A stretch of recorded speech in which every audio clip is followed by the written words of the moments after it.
कौम लूत जिन्होंने दुनिया में सबसे पहले हमजिन्स परस्ती की इब्तिदा की। कौम लूत की तरफ शैतान ने किस औरत को भेजा था? उस औरत ने ऐसा क्या किया जिससे कौम लूत की औरतें भी एक नए गुनाह में मुब्तला हो गईं? लाकीस कौन थी और उसने कौम लूत की औरतों को क्या सिखाया था?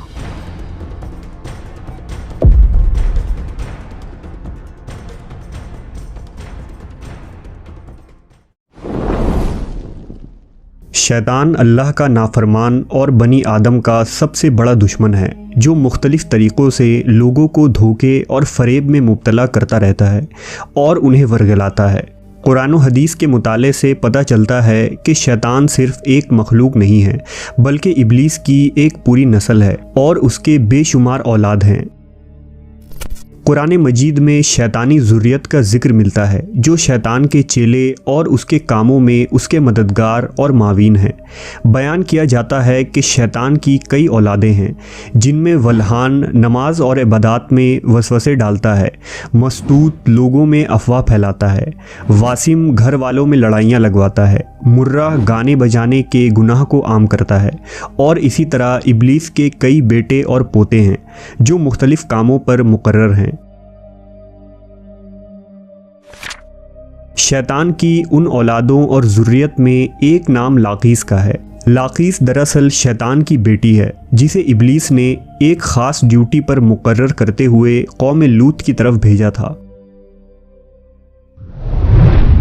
कौम लूत दरअसल तारीख़ की एक ताकतवर और मालदार कौम थी, जो उर्दून के इलाके में आबाद थे। यहाँ सरसब्ज़ व शादाब वादियाँ थीं, जिनमें सुदूम और अमूरा के नाम से दो इलाके आबाद थे। इब्लीस ने अहले सुदूम को इस तरह गुमराह किया कि शैतान एक दिन इंसान की सूरत में सुदूम के लोगों के पास आया और उसने उन लोगों को आपस में ही मर्दों में शहवत करना सिखाया। उन लोगों को ये बुरा अमल बहुत पसंद आया, लिहाजा ये लोग आहिस्ता आहिस्ता इस अमल के आदी बन गए और वो रोज़ाना बदफेली करने लगे। यहाँ तक कि अगर कोई मुसाफिर सुदूम के इलाके से गुज़रता तो ये लोग उन मुसाफिर मर्दों को भी पकड़ लेते और उन्हें अपना शिकार बना लेते।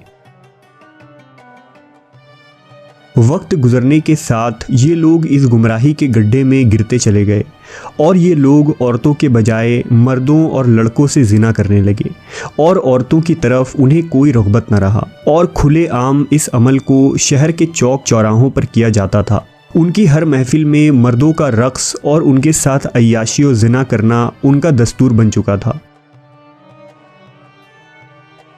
अल्लाह ने उनकी तरफ अपने बंदे और नबी हज़रत लूत अलैहिस्सलाम को भेजा, जिन्होंने अहले सुदूम को इस गंदे अमल से तौबा करने को कहा और फरमाया, क्या तुम लोग वो बेहयाई करते हो जो तुमसे पहले इस ज़मीन पर किसी ने नहीं किया है? तुम मर्दों के पास जाकर अपनी ख्वाहिश पूरी करते हो और अपनी औरतों को छोड़ देते हो। तुम लोग हद से गुज़र चुके हो। लेकिन कौम लूत पर इन वाज़ व नसीहत का कोई असर न हुआ, बल्कि वो उल्टा लूत अलैहिस्सलाम के ख़िलाफ़ हो गए और उन्हें मजबूर करने लगे कि तुम इतने ही नेक और पाक हो तो इस बस्ती से निकल जाओ। अहले सुदूम का मर्दों से जिना करना और बदफेली सिर्फ़ एक गुनाह ही नहीं था, बल्कि इस अमल से वो खुदा के बनाए हुए ख़ानदानी निज़ाम को तबाह व बर्बाद कर रहे थे और ऐसे संगीन जुर्म की इब्तदा कर चुके थे जिससे अफ़ज़ाइश नस्ल का पूरा कुदरती निज़ाम बर्बाद हो रहा था। बहरहाल जब कौम लूत के मर्दों ने अपनी औरतों से क़ुर्बत करना और उनसे अपनी ख्वाहिश पूरी करना छोड़ दिया तो इब्लीस के लिए ये एक सुनहरा मौका था कि वो इस कौम में एक और नए गुनाह की इब्तिदा करे। लिहाजा इब्लीस लईन ने अपनी बेटी, जिसका नाम लाकीस था, उसे अहले सुदूम की तरफ भेजा। लाकीस जिन्नात और शयातीन में सबसे ज़्यादा हसीन व जमील और ख़ूबसूरत थी। इब्लीस ने उसे हुक्म दिया कि वो एक खूबसूरत औरत की शक्ल इख्तियार करे और कौम लूत की उन औरतों के पास जाए और उन्हें हमजिन्स परस्ती का तरीका सिखाए जिन्हें उनके मर्दों ने छोड़ दिया है। लिहाजा लाकीस एक खूबसूरत औरत की सूरत में उन औरतों के पास आई और उनके पास आकर कहने लगी, मैं तबाह व बर्बाद हो गई कि मेरा शौहर मुझे छोड़कर एक नौजवान मर्द के साथ बदफेली करता है। लिहाजा अब मेरी जवानी और मेरा हुस्न सब कुछ तबाह व बर्बाद हो गया और सब यूं ही रायगा चला जाएगा। ये सुनकर कौमे लूत की देगर औरतें भी वावेला करने लगीं और अपने शौहरों को बुरा भला कहने लगीं। फिर लाकीस ने उन औरतों से कहा, हम भी उन मर्दों से बेनियाज हो जाएंगे और उनकी तरफ रुग़बत ना करेंगे जिस तरह से वो हमसे बेनियाज हो चुके हैं। हम सबको उन मर्दों की कोई ज़रूरत नहीं, हम अपनी ख्वाहिशात को आपस में ही पूरा कर सकते हैं।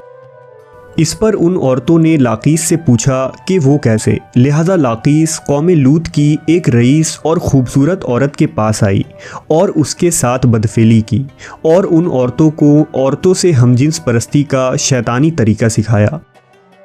उस रईस औरत को ये अमल बहुत पसंद आया, लिहाजा वो औरत सुदूम और उमूरा के दूसरी औरतों के पास गई और उन सब को भी इस तरह करने को कहा और औरतों के दरमियान हमजिन्स परस्ती के इस तरीके का आगाज़ हुआ।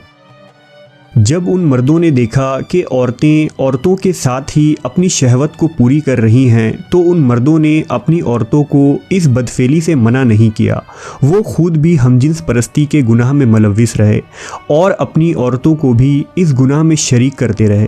आखिरकार जब कौमे लूत की सरकशी और गुनाह हद से तजावीज़ कर गई तो अल्लाह ने उन पर पत्थरों और आग के अंगारों का अजाब भेजा, जिससे उनके जिस्मों के परखच्चे उड़ गए। सदूम और अमूरा की 5 बस्तियां बिल्कुल तबाह व बर्बाद हो गईं।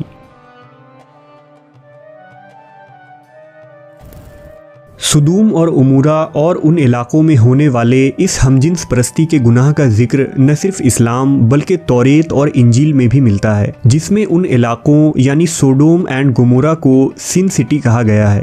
इसके अलावा अक्कादी सहीफ़ों और कदीम यूनान की तारीख़ी रिकॉर्ड्स में भी सुदूम के गुनहगार शहर का जिक्र मिलता है, जिसके मुताबिक सुदूम और उमूरा तारीख़ इंसानियत के वो पहले इलाक़े थे जहाँ से हमजिन्स परस्ती यानी होमोसेक्सुअलिटी का आगाज़ हुआ था। और इब्लीस की बेटी लाकीस ने बाद में इस घिनौने गुनाह में मज़ीद इजाफ़ा करते हुए वहाँ की औरतों को भी हमजिन्स परस्त बना दिया, जिसे जदीद दौर में लेस्बियन कम्युनिटी का नाम दिया जाता है। सुदूम और उमूरा के बाद हमजिन्स परस्ती की ये बीमारी कदीम मिस्र, यूनान, चीन, अफ्रीका और यूरोप में भी फैलता चला गया। दौरे जदीद में यूरोप और अमेरिका ने हमजिन्स परस्ती की सबसे ज़्यादा हिमायत की, जो तरक्की याफ्ता माशरों में भी बहस का मौजू बना और इस घिनौने जुर्म को हुकूक इंसानी में शुमार करने के मुतालबे किए गए। दरअसल अल्लाह ने हर जानदार के नर व मादा जोड़े पैदा फरमाए हैं। ये नर व मादा जोड़े नस्ल की बका के लिए हैं। इनका आपस में जिनसी मिलाप कुदरत के कानून के ऐन मुताबिक है। इंसानी कानून किसी हाल में भी कानून इलाही का बदल नहीं हो सकता और कवानीन इलाही के फ़ायदे और बरक़ात को किसी इंसानी कानून के ज़रिया हासिल भी नहीं किया जा सकता। आज इस जुर्म के हामी होमोसेक्सुअलिटी और लेस्बियन कम्युनिटी को समाज में दर्जा देने पर खुशी मना रहे हैं और दादे तहसीन हासिल कर रहे हैं, लेकिन कुरान व हदीस हमें ये सबक देती है कि लूत अलैहिस्सलाम की कौम भी इसी तरह खुशी मना रही थी और वो बेहयाई का मुजाहरा कर रही थी, लेकिन जब अल्लाह की पकड़ हुई तो वो कौम नेस्त व नाबूद कर दी गई।